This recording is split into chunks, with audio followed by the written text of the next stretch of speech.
Queria abordar com você, nesse tempo que temos agora, um pouco a respeito do plano de Deus para a sua vida, do plano que Ele preparou para nós.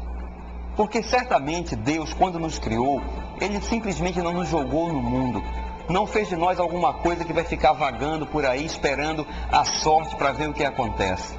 Deus teve um plano especial para cada um de nós.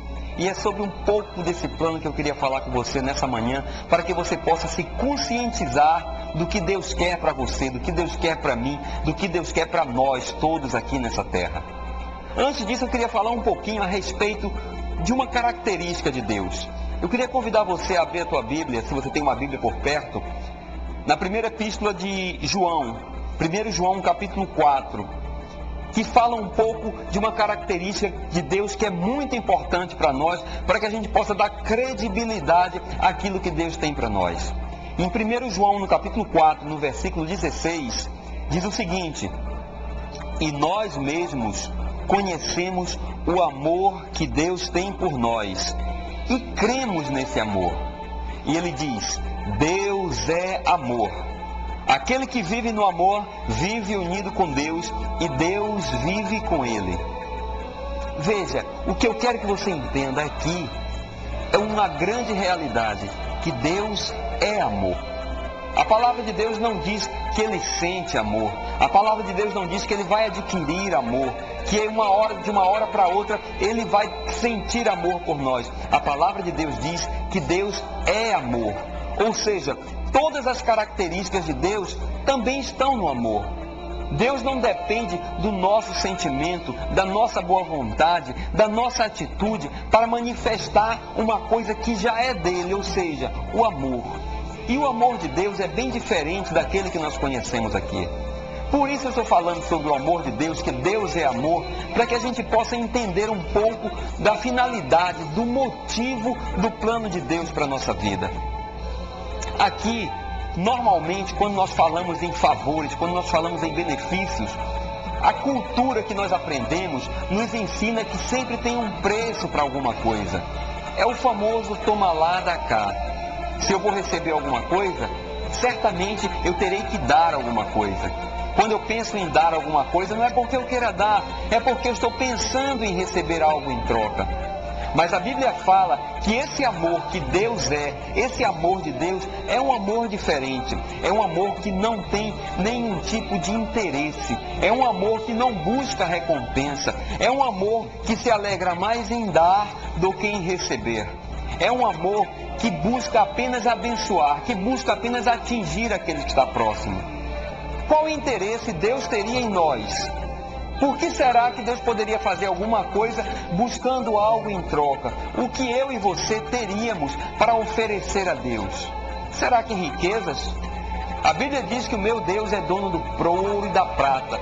A Bíblia diz que pedras preciosas, diamantes, tudo isso Ele pisa em cima. Ele não está preocupado com o meu dinheiro ou com o seu dinheiro, ou com as propriedades que nós achamos que muitas vezes temos.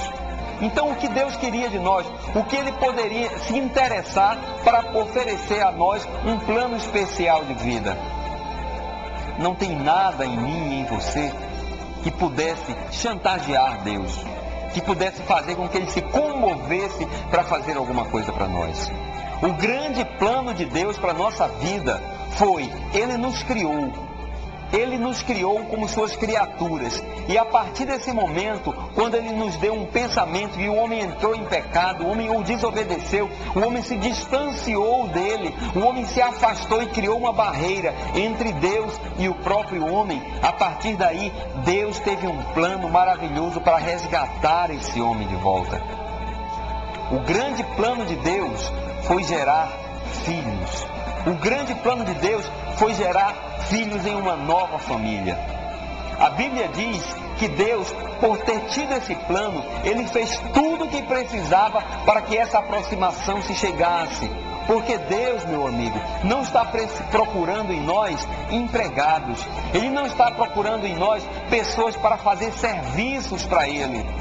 Deus não precisa disso. O que Deus quer de nós é algo chamado relacionamento íntimo, intimidade com Ele, comunhão. O que Ele quer é restabelecer todo o princípio pelo qual Ele nos criou. nos criou para sermos seus filhos.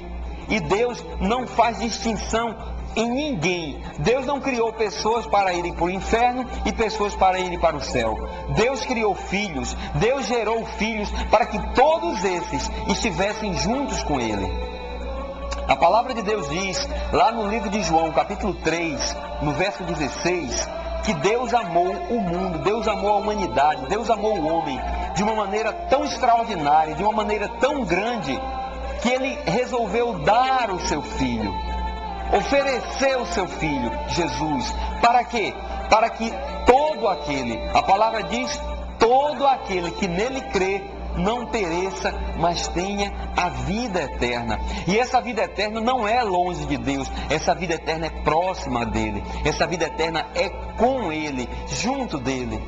Então a vontade de Deus é que todos os homens estejam próximos a Ele. O plano de Deus é restabelecer no homem tudo aquilo que Ele criou para que ele pudesse viver em intimidade e para que Deus pudesse manifestar nessa terra a sua identidade. Deus nos criou para que nós o reproduzíssemos aqui nessa terra, para que as pessoas pudessem ver Deus em nós. E quem é Deus? Acabamos de ver que Deus é amor. Deus quer restaurar no homem aquilo que já existe nele, para que ele possa viver nessa terra uma vida conforme a vontade de Deus.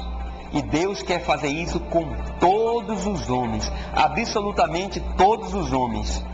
Em 1 João, no capítulo 3, no versículo 16, também diz, nós conhecemos, nós temos certeza do amor de Deus. Por quê? Porque Cristo veio e morreu por cada um de nós. Fala desse mesmo amor e fala dessa mesma vontade de Deus.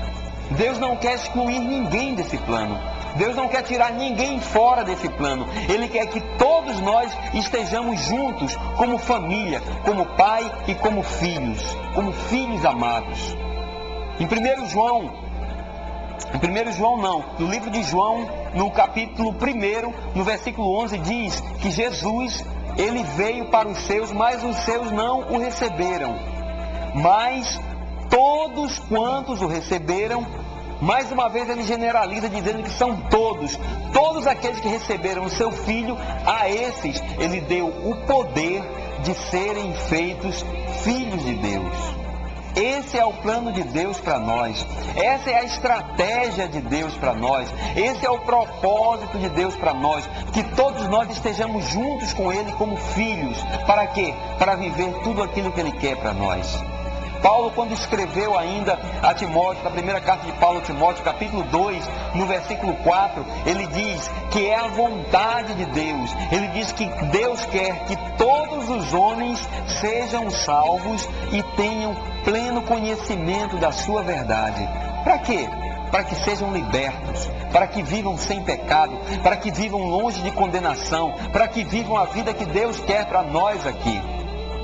Deus nos criou para que nós pudéssemos manifestar a sua glória, para que nós pudéssemos manifestar o seu amor aqui na terra, para que nós pudéssemos viver aqui nessa terra como verdadeiros filhos de Deus, aqueles que têm poder. Que poder? Um poder dado pelo Evangelho, que Paulo disse, não me envergonhe do Evangelho, porque o Evangelho é poder de Deus para todo aquele que nele crê.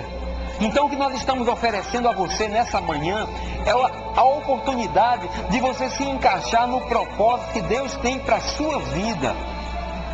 Um propósito que gera filhos. Um propósito que faz de você um filho de Deus, não um filho qualquer. Você não está querendo entrar em uma religião, você não está querendo entrar em mais um movimento, você não está querendo entrar em mais uma onda que é lançada no mundo. Você está procurando algo real, algo eficaz. E esse algo real, eficaz e poderoso chama-se o Evangelho de Jesus Cristo aqui para você, totalmente disponível, totalmente ao alcance das suas mãos, totalmente ao seu alcance hoje. Para que você passe a entender qual a vontade de Deus para a sua vida. para que você passe a preencher certas lacunas que existem na sua vida e que você não sabe responder. E a única coisa que vai responder isso é o conhecimento da palavra de Deus, que vai trazer respostas ao seu coração, que vai trazer segurança para a sua vida, que vai trazer para você uma coisa que talvez você ainda esteja procurando hoje, uma coisa chamada identidade. Deus quer colocar em você a sua verdadeira identidade, não de um condenado, não de um derrotado, não de um mentiroso, não de uma pessoa que vive fazendo coisas erradas. Deus quer colocar a sua verdadeira identidade. Você é a justiça de Deus. Você é a representação de Deus na terra. Você faz parte de uma série iniciada em Cristo. Cristo foi o primogênito de uma geração da qual nós fazemos parte.